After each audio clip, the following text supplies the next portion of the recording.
la fin des années 40, beaucoup de lignes non électrifiées étaient parcourues par des autorails appartenant à une multitude de séries différentes et ayant bien souffert des années de guerre. La SNCF avait commencé à moderniser et unifier ce parc avec les autorails X3800 de 300 chevaux, les fameux Picasso, et les X2400 de 600 chevaux. Mais pour les liaisons rapides à plus longue distance, les rames classiques en traction vapeur étaient toujours largement utilisées, avec des coûts d'exploitation importants. Il fut donc décidé de mettre à l'étude et de construire des rames diesel rapides, composées de deux éléments, d'un niveau de performance et de confort élevé pour redorer en quelque sorte l'image du chemin de fer et répliquer à la concurrence automobile grandissante. C'est le principe de l'autorail plus une remorque qui fut retenu, car les futurs RGP monomoteurs étaient déjà sur les planches à dessin, et elles pourraient ainsi utiliser les mêmes remorques. Les caisses sont réalisées en tôle d'acier soudée sur le principe de la poutre tubulaire sans cloison centrale. Ne disposant pas encore de moteurs diesel compacts, puissants et fiables, les ingénieurs se tournèrent vers une technique éprouvée, celle des autorails unifiés de 600 chevaux, munis de deux moteurs V12 Renault 517G avec transmission mécanique. C'est d'ailleurs ce même groupe moteur-transmission qui est utilisé avec succès sur les Picasso. Ce groupe monobloc est monté sur un berceau, ce qui facilite grandement son installation dans la caisse et le démontage pour la maintenance.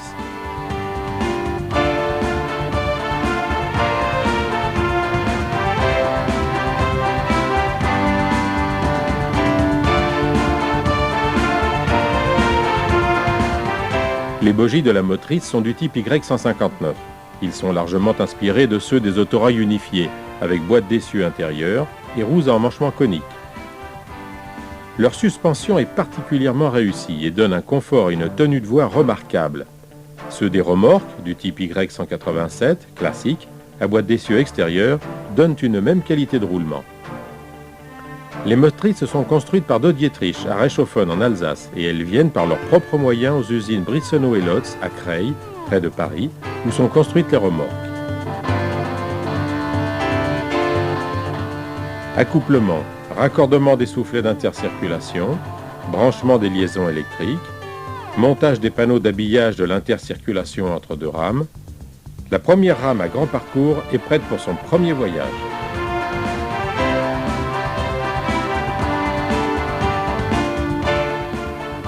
Lyon, 12 mai 1954. Les voyageurs embarquent pour le premier voyage commercial des RGP.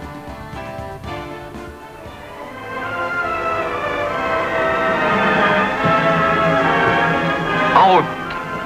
Première vitesse. Des servomoteurs, mus par l'intermédiaire de l'électricité et de l'air comprimé, agissent par la volonté du conducteur sur les boîtes de vitesse et les embrayages des deux groupes moteurs. La première est enclenchée. Le servomoteur embraye lentement et, sans heurts, la rame démarre doucement. Le premier train Lyon-Bordeaux, assuré par rame à moteur diesel pour grand parcours, quitte la capitale de la soie. Les moteurs ont atteint leur régime. 1500 tours, 30 km/h au flamand. C'est le moment de passer la seconde. Comme le ferait un automobiliste appuyant sur la pédale de sa voiture, le double débrayage est effectué. Mais ici, il l'est automatiquement grâce au servomoteur.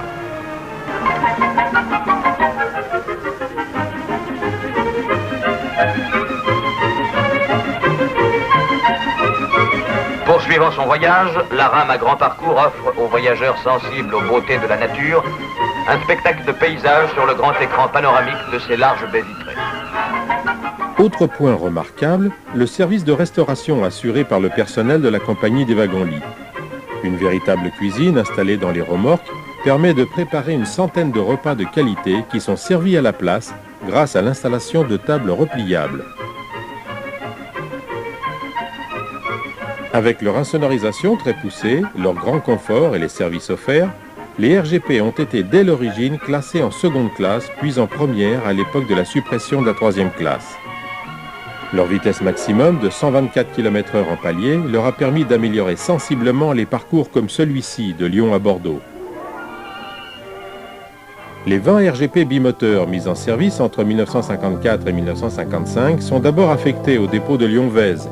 d'où elles vont assurer entre autres les Lyon-Bordeaux, Lyon-Strasbourg, Lyon-Genève, et aussi le Catalan, de Cerbère à Genève.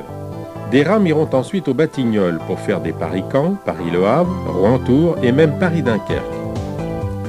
Mais l'arrivée des RGP1, les monomoteurs, va les chasser petit à petit des trains de prestige de première classe vers des dessertes régionales et des omnibus plus obscurs.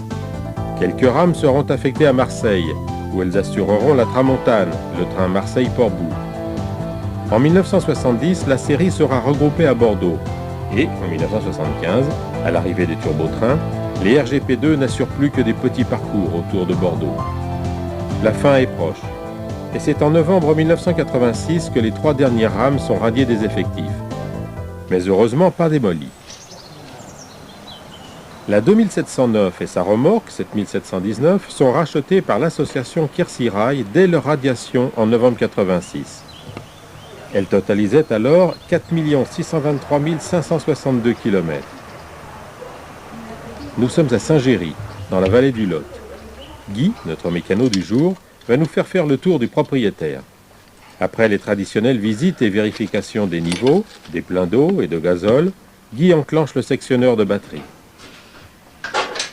Dans le compartiment moteur, un petit panneau de contrôle permet de démarrer le moteur.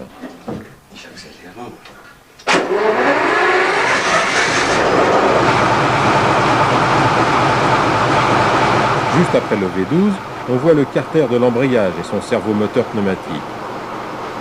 Derrière, c'est la boîte de vitesse à 4 rapports, surmontée par les servomoteurs avec leur levier de commande manuel. Et enfin, l'inverseur de marche, toujours surmonté de ses servos.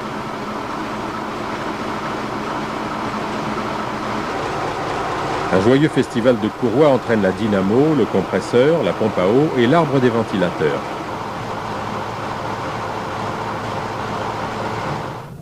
La cabine de conduite de la motrice est exiguë. Le pupitre Jourdain Monneret est coincé entre la paroi et le coffre du moteur. Interrupteur, voyant de contrôle, manomètre, bouton de démarrage et d'arrêt des moteurs, et surtout 2 compte-tours dont on verra l'importance. Comme toujours, à gauche, la commande de frein, la manette d'accélération du moteur, la grille du sélecteur de vitesse et de débrayage, l'avertisseur et le changement de marche. À droite, le flamand, bien en vue, et à gauche, le tableau des fusibles en porcelaine, garantie d'époque. Le tout dans un espace vraiment réduit et juste à côté du moteur. De l'autre côté du poste de conduite, il y a un petit local pour le chef de train ou un accompagnateur. L'autre cabine de conduite est située à l'opposé de la rame, à l'extrémité de la remorque, coincée elle aussi non pas par le moteur, mais par le couloir de l'intercirculation entre 2 rames. Résultat, pas beaucoup plus de place.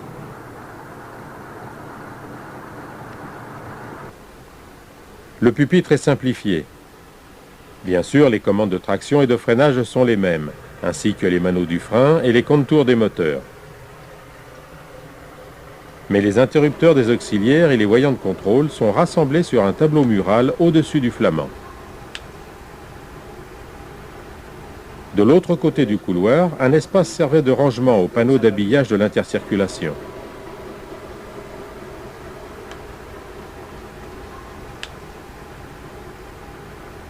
Le compartiment voyageur de la motrice est resté dans son dernier état.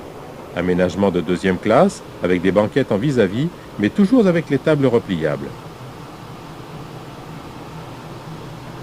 Près du compartiment à bagages se trouve un autre local de service, avec la sonorisation et diverses commandes d'éclairage, de chauffage, etc.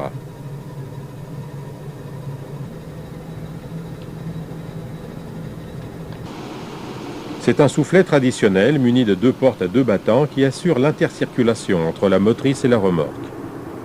Dans celle-ci, on trouve un grand compartiment de 2e classe et 2 compartiments de 6 places en première avec des fauteuils individuels en velours vert.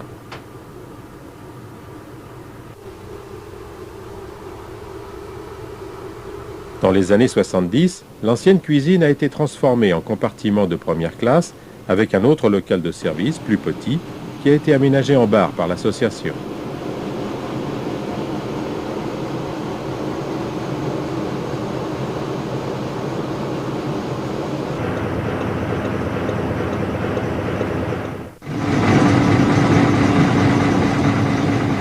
Gare de Cahors. dimanche matin. La RGP2 vient prendre ses voyageurs pour un voyage dans la vallée du Lot.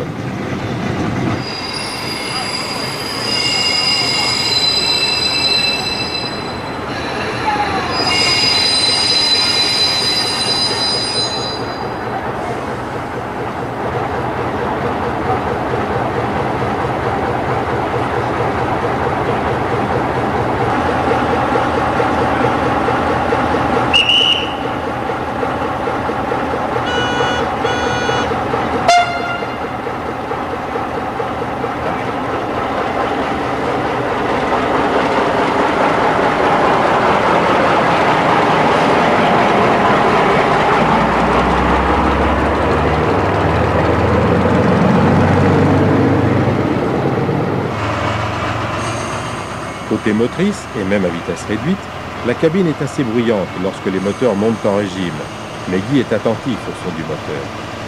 La conduite se fait autant à l'oreille qu'au contour.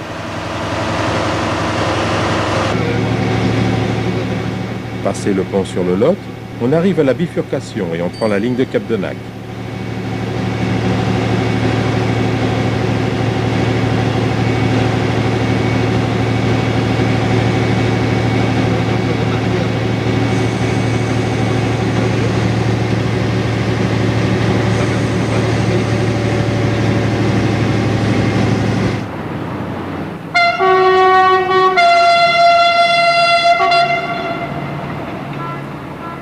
La ligne traverse des sites magnifiques. À 40 km/h et tout au long de la vallée du Lot, la RGP va jouer avec les méandres de la rivière, au pied de falaises impressionnantes, de villages authentiques et dans des défilés verdoyants.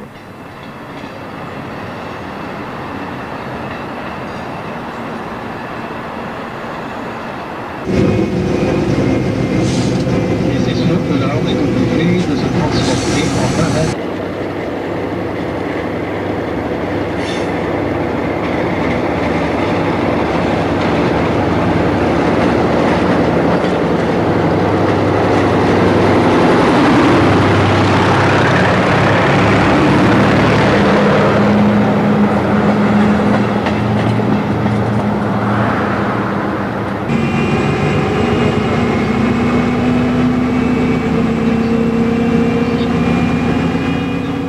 Un œil sur la voie, un autre sur le flamand et le troisième sur les contours. C'est le problème de la RGP bimoteur de cet âge, la désynchronisation des moteurs. Et encore ici, il y a le bruit d'un des moteurs qui renseigne. Mais dans l'autre cabine, celle de la remorque, c'est encore plus délicat, surtout au démarrage. Guy passe la première et accélère un peu en surveillant les contours.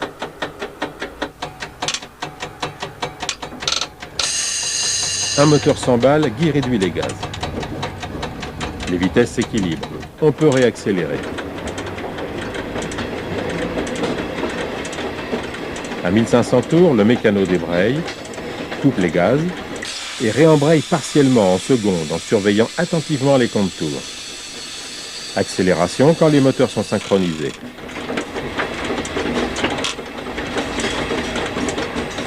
Le passage en seconde est moins délicat que le démarrage.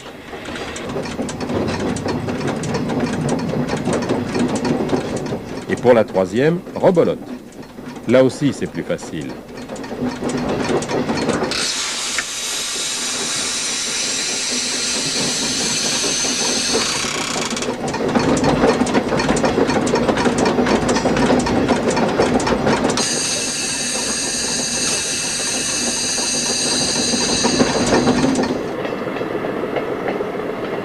La RGP2 continue sa balade à 40 à l'heure sur une ligne au profil assez facile. C'est pas plus mal pour une grand-mère qu'il faut ménager.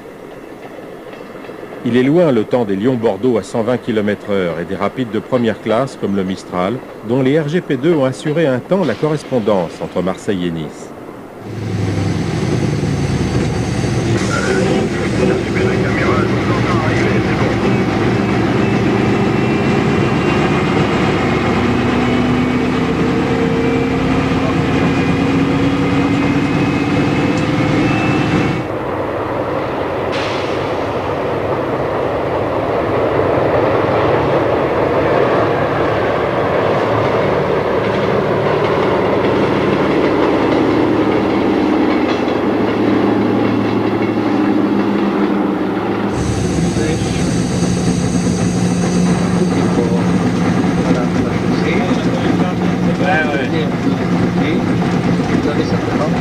bateaux là qui sont amarrés.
Comme sur toutes les lignes touristiques, et en particulier celle-ci, les arrêts sont nombreux.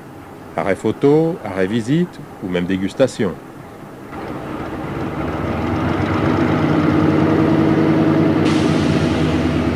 C'est bien agréable, mais pas vraiment recommandé pour la RGP, faite pour les grands trajets rapides, mais pas pour les omnibus à arrêt fréquent.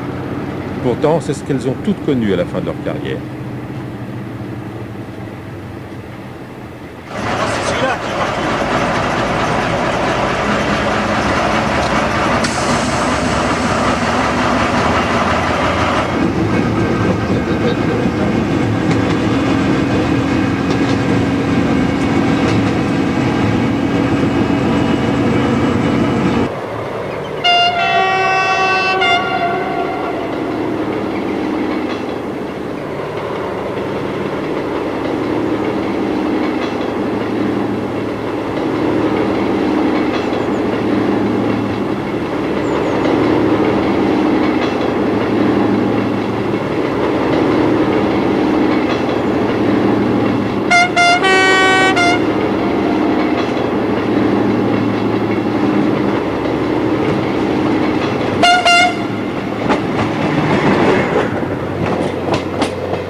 Là, c'est le côté secteur agricole, puis en haut, le village, avec surtout la partie ancienne.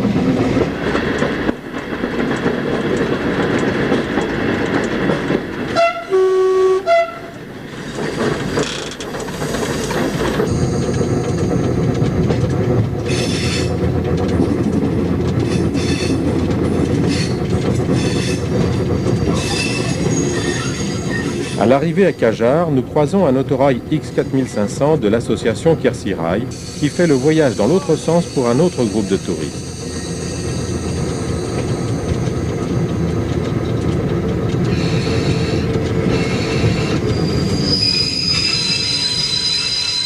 Depuis sa remise en service, la RGP aura fait entre 30 et 50 voyages par an sur cette ligne, et aussi des grands tours du Lot, des courses de 260 km.